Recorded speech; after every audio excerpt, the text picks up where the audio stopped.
Hey guys, welcome to another TNA Cross the Line video. Of course, this is our TNA mod from 2006, and yeah, started off pretty well. Enjoyable first show.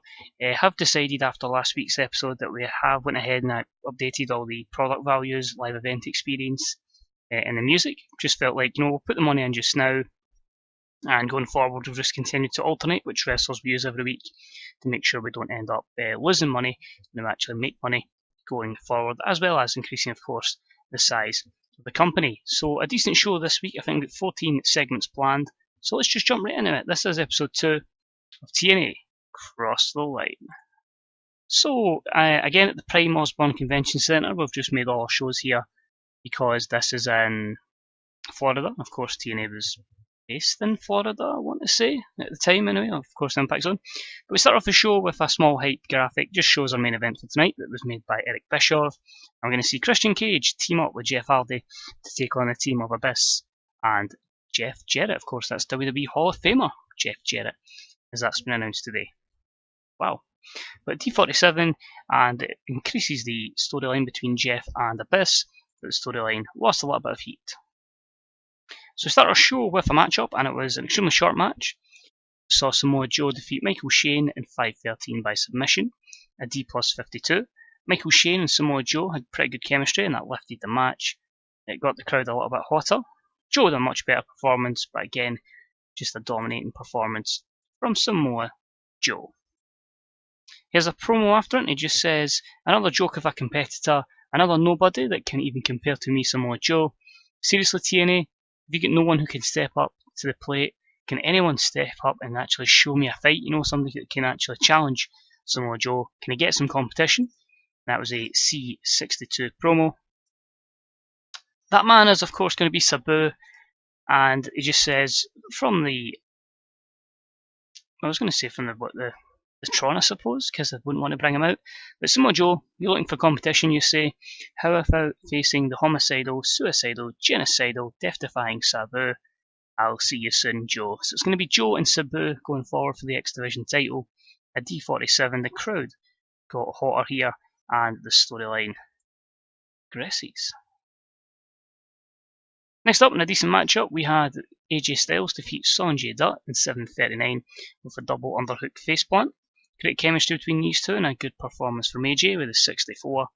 A C-57 matchup, pretty impressive as well. Of course, here we balance popularity and the worker's performance. Tried to edit it to pop because it's what I'm used to, but wouldn't let me do it. So I thought, no, it's a bit of a challenge. Let's move on from there. So AJ Styles improves performance skills. Sonjay Dutt with flying. This is our storytelling match as well. Next up, AJ Styles picks up the win and he celebrates. When out of the crowd comes Conan and Big Hernandez, and they're putting an ass whipping on AJ Styles, a 2-on-1 mugging assault. Hernandez then picks AJ Styles up and he nails him with the border toss. So a D46, and the storyline begins of the formation of LAX. I'm right in saying, I've done a bit of research on this. LAX actually debuted the last week in 2005, so pretty much on point with that. Quick promo from Conan. As per usual, this country is again against me and people of my heritage. The tag team picture, the reigns have been dominated by Americans.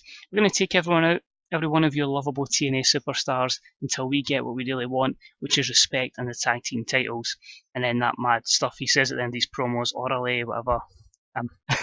I'm not a big watcher of a lot of stuff that Conan done back in the day, but I just know he cut these kind of promos. So just a little promo there. C+66. The formation of LAX has advanced and gained some heat. And yeah, pretty solid mid-card storyline. So what's going to be next for AJ Styles? He takes on Conan and Big Hernandez. Next up is another hype video for the debut of the greatest technical wrestler in the world and a man who will change the course of this business. It's going to happen in 3 weeks' time at TNA Final Resolution because of his injury, so we'll hold off a little bit.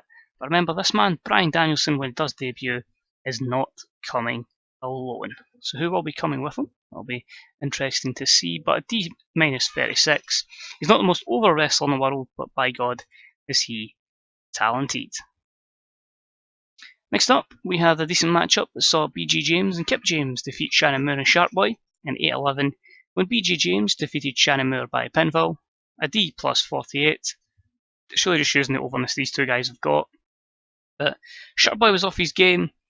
Best performance was Kip James just over BG, and it was the start of the 3D VKM storyline. That may give some spoilers of what is about to happen. But basically, BG James and Kip James are cutting a ranting promo. They've said, we've been here for a long time in this company, they want you to be respect as well. So similar to the previous storyline we had there, but we should be getting everything for this company, basically saying they should be main event players. We're the most undisputed, most decorated tag team, and we know there's no one in the back that's even close to how successful we've been. Of course, this leads to some small pyro going off, and this leads to some images of tables on the Tron, and here comes Brother Ray and Brother Devon, formerly of the Dudley Boys, who form Team 3D. Brother Ray just says, did you just say the most successful tag team in TNA?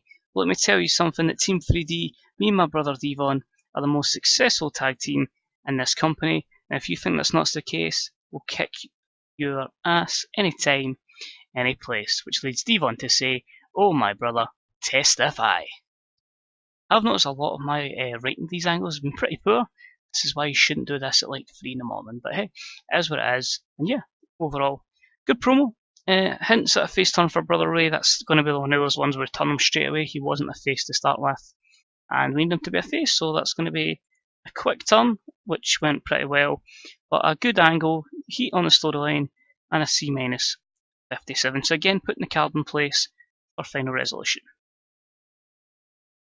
Next up, in a decent matchup, we had Sting defeat James Storm in 7:42 by pinfall, following botched interference from Gail Kim. So a good win for Stinger there. He gets a 58 to James Storm's 36, a C-54 overall, and James Storm improves a good little bit in skill set. This leads to another promo, and it's basically lurking in the rafters. It's not Sting for once, actually Raven. And he says, Stinger, I'm back. With no BS in the way, it's time for me to show the world that Raven is still the man around here. No politics, no nerds getting in my way. It's me showing that I can mentally take apart every major player in TNA and become the NWA TNA World Champion again. First up on that list is you, Stinger, so watch your back. You can hide, but even in the rafters, I'm going to lurk behind. Crow will fear for the wrath of the Raven. Quote the Raven, nevermore. So C65, another big push coming for Raven. Icon versus Leader storyline advances here. And yeah, it's been very heel heavy in terms of promos, but we're making them kind of start the feuds, and they'll balance out as time goes on. And the main event was about to have some good heat and decent wrestling, as Christian Cage and Jeff Hardy defeated Jeff Jarrett and Abyss in 16:30, when Christian Cage defeated Abyss by using underhanded tactics, aka a distraction. So your faces have cheated, but overall good ratings in there. As I say, we need to build a lot of overness up. They may have the skills, but overness they won't have. But yeah, it continues their storyline, gains a bit of heat, a couple of improvements on skills, and we finish the show. Jeff Jarrett is dazed after the match, and Christian and Jeff Hardy are celebrating. The crowd are chanting, table, tables, tables. The baby faces go for the table. Well, Jeff Jarrett staggers up, and the table is set up by Hardy and Christian. Lino then taunts the champ before bang, goer, goer, goer, he goers Jeff Jarrett through the table. So for the second week running, Rhino has taken out the champ. Surely it is only a matter of time before we're looking at a new NWA TNA World Champion. So a C59 to end the show, storyline advances, gaining a little bit of heat. And yeah, we finished the show with C-57. There weren't enough attractive women on the show to satisfy your core male audience, so we do need more females as managers, so I may look into that. To say Gail Kim was obviously the one we did show, and we used far too many males, but the show increased their popularity in 11 regions, so that's a positive regardless. So I'll probably look at doing that, maybe just bring in another female just to, as I say, to be a manager or a valet, just to kind of sort us out. So a wee quick look, TNA Impact. Show was excellent, so that's good to see. What I want to quickly check is finance. Financially pretty decent, that's okay. And a 0.09 TV rating, so a long way to go in terms of that. But size, I won't go through it every week, but yeah, that's just a case of getting everything up slowly but surely. And as I say, we need to get to 47%, so we might get to Cult pretty soon, the Mid-South and South-East, but no rush, just really want to get into the save and get a bit of momentum, booking several shows. So without further ado, I'll just want to check one last thing. If we do go to filter and go to female, you'll see, yep, Dixie Carter. I don't want to bring her to television in 2006, so I will probably have a look and see who we can bring in. Maybe even just start building the Knockouts division. Yeah, maybe bring in a little earlier. But as always, guys, cheers for watching. I appreciate it. If you enjoyed the show, please drop a like.